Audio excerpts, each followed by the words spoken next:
चुप। लोहा कितने प्रकार के होते हैं? 4।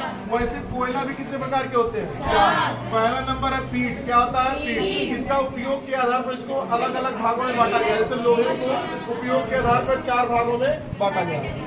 ठीक। इसके बाद दूसरा होता है लिग्नाइट, फिर होता है बिटुमिनस, फिर चौथा होता है एंथ्रासाइट। देखो, अगर सबसे ज्यादा कोयला अगर कहीं पाया जाता है तो पाया जाता है भारत के झारखंड राज्य में, और लोहा भी सबसे ज्यादा यही पाया जाता है। तुम लोग लिखवाया ना।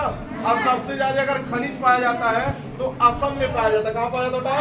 असम। देखो, अच्छा, प्राकृतिक गैस क्या होता है? तुम लोग समझाते हैं। खनिज क्या होता है? जो धरातल से खोद के निकाला जाता है उसको खनिज कहते हैं। पेट्रोलियम क्या होता है? तुम लोग होता है कि जब हड्डियों का जीवाश्म कई सालों तक पृथ्वी के अंदर रहता है तो क्या किस रूप में परिवर्तित हो जाता है? पेट्रोलियम। जब इन दोनों को एक साथ हो जाते हैं ना, और क्या होता है, इसका एक कुआं मिल जाता है या कोई महासागर के अंदर इसको मिल जाता है या कहीं जमीन के अंदर मिल जाता है, इसमें से गैस निकलती है। इसी गैस को हम लोग बोलते हैं प्राकृतिक गैस। क्या बोलते हैं? प्राकृतिक। अब इस गैस का प्रयोग कहाँ करते हैं? इसका गैस का प्रयोग करते हैं गैस चूल्हा में। किसमें करते हैं? गैस चूल्हा। अब मोटर के इंजन को चलाने में इसका प्रयोग किया जाता है, प्राकृतिक गैस का। समझ आएंगे? ठीक है, 2 जगह किया जाता है। फिर आता है जल विद्युत शक्ति। जल विद्युत शक्ति क्या होती है? पहाड़ी, देखो पहाड़ ना, तो पहाड़ जो होता है ऐसे होता है। देखो, ऐसे ऊंचा ऐसे रहेगा। ठीक। तो यहाँ से पानी आ रहा है तो उसकी धारा हो रही है, क्या हो रही है? तो यहाँ बांध ऐसे बना दिया जाएगा और इसमें लगा दिया जाएगा मोटर नाचने वाला।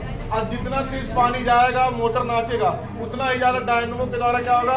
विद्युत बनेगा। ये इसी के द्वारा हम लोगों के घर में क्या होता है? लाइट आती है। तो विद्युत, जल विद्युत शक्ति बनाने के लिए पहाड़ी, उच्च पठारी मतलब ऊंचा पठार, इसके बाद नदी पर हम लोग क्या करते हैं? बांध बनाते हैं। नदी पर देखना हम लोग बांध बनाया जाता है, बड़े बड़े बांध। इसके बाद पानी छोड़ा जाता है आराम आराम से, उसके अंदर मोटर लगा रहता है, नाचता है। उसी से क्या बनता है? Power house. बड़े बड़े पावर हाउस बनाकर जल विद्युत ऊर्जा उत्पन्न किया जाता है। आज समझे? इसी जल विद्युत ऊर्जा से ही हमारे और आपके घर में करंट आता है, लाइट, जिसके द्वारा हम लोग टीवी, फ्रिज, कूलर, टीवी, पंखा आदि चलाते हैं। समझ में आएंगे?